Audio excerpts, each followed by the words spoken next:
जिस इलाके में हूँ, जब मैंने इस्लाम कबूल किया 2090 के अंदर, तब मेरी एज भी कम थी और मैंने अपनी मर्जी से इस्लाम कबूल किया और मैं किसी मुसलमान को भी नहीं जानता था। लेकिन अल्लाह रब्बुल इज्जत ने जब मेरे को ईमान दिया, ये तो खैर खुदा की तरफ से एक कुदरती चीजें हैं। अब वो जो है, अब जिसे चाहे अपनी तरफ खींच ले, जिसे चाहे ना खींचे, है ना। तो उसने वैसे भी कुरान करीम के अंदर फरमा दिया कि हम, अगर तुम हमारी इबादत को छोड़ दोगे तो हम तुम्हारे मुकाबले ऐसे लोगों को लाकर खड़ा कर देंगे जो तुमसे बेहतरीन होंगे। तो अल्लाह जो है वो किसी का मोहताज नहीं है, इसलिए अल्लाह के अंदर ये ताकत है, इसलिए अल्लाह कर रहे हैं। तो उसके बाद कुछ डर लग रहा है कि पुलिस परेशान करेगी? डर है, क्योंकि पहले भी कई दफा हम लोगों के संग ऐसे जो चीजें हैं ऐसी हो चुकी है। और जब मेरी वालिदा ने मेरे खिलाफ कंप्लेंट की थी थाने के अंदर, तो पुलिस वाले मेरे को तरह तरह की बातें मेरे से पूछी जाती थी और कहा जाता था कि बताओ किस तरीके से इस्लाम कबूल किया, किसने करवाया, किस जमात से मिले, किससे मिले, ये वो। तो बहुत सारी बातें पूछी जाती थी, तो मेरे को उस टाइम भी डर लगता था।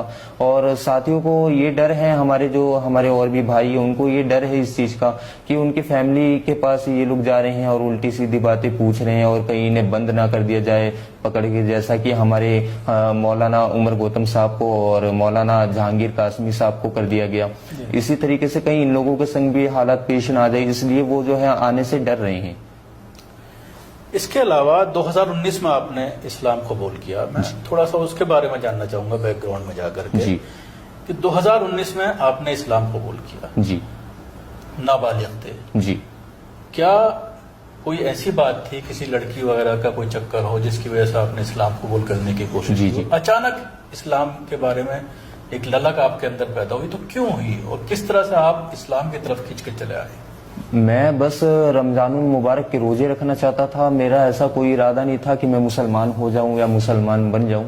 लेकिन कैसे जब दिमाग में आया कि रोजा रखना चाहते हैं? किस रोजा चीज- रखने के लिए क्या आपका कोई साथी मुसलमान था जो रोजा जी रखता जी था? जी, क्या? हमारे एक दो फ्रेंड्स थे जिन्होंने हमें ये बताया कि वो खुद, मैं उनको देखता था कि वो रमजान में रोजा रखते हैं, नमाज पढ़ते हैं और पूरा भरा भरा माहौल रहता है, सब निकलते हैं एक संग, कितना अच्छा लगता है देखने में, सब टोपी पहन के नमाज पढ़ने के लिए जाते हैं। तो मैंने सोचा कि इस दफा मैं भी रोजे रखूंगा। तो मेरे साथी से मैंने पूछताछ की कि बताइए किस तरीके से रोजा रखा जाएगा, इसका प्रोसेस क्या है, मतलब क्या इसमें इख्तिहार करना है, क्या खाना है, क्या नहीं खाना है, और किस तरीके से मतलब पाकीज़गी इख्तिहार करनी है और किस तरीके से नहीं करनी है, किस तरीके से रोजे के जो पूरे प्रोसेस है वो सारी चीजें मैंने जाना और जानने के बाद मैंने रोजा रखा। तो जब रोजा रखा तो एक हफ्ते बाद अचानक से मेरे संग कुछ कुदरती चीजें हुई। मैं बेड में लेटा हुआ था, दोपहर 12 बजे या 11:30 बजे के आसपास का टाइम था। तो मेरे को एक ख्वाब आया जिसमें मैंने मौत और नमाज देखी, तो मैंने इस्लाम कबूल कर लिया। मेरा दिल बिल्कुल बेचैन था उस टाइम, मेरे को लग रहा था या तो आज मेरी मौत है या तो मैं नमाज पढ़ लूं। तो मैं गया, मैंने एक साथी से बताया, तो उन्होंने कहा कि ठीक है बेटा, देखो इस्लाम जो है ये कोई मजाक वाली बात नहीं है कि मतलब इस्लाम कबूल कर लो और फिर बाद में इंसान फिर जाए, तो ऐसी कोई बात नहीं, मजाक मत करना। अगर आपके संग वाकई ही कुदरती कुछ हो रहा है तो आप अपनी मर्जी के तहत कर सकते हैं, लेकिन हम पे कोई ये ना हो। तो उन्होंने जब मेरे को कहा तो मैंने उनसे ये कहा कि देखिए जी, मैं कोई मजाक नहीं कर रहा, आप मुझे फौरन कलमा पढ़ाइए, मुझे फौरन नमाज पढ़ना है। तो उन्होंने मेरे को कलमा पढ़ा दिया, क्योंकि गया तो मैं उनके पास था ना सर, उन्होंने मेरे को खुद नहीं पढ़ाया, वो मेरे पास नहीं आए, मैं उनके तो पास। उसके बाद आपके घर में जैसे आपके 2 भाई और हैं, एक बहन है, आपसे छोटे हैं सब, जी जी, वालिदा आपकी नौकरी करती हैं, सरकारी नौकरी करती हैं, तो उसके बाद घर में किस तरह का माहौल हुआ? क्या कहा घर वालों ने? क्या पुलिस कंप्लेंट की गई?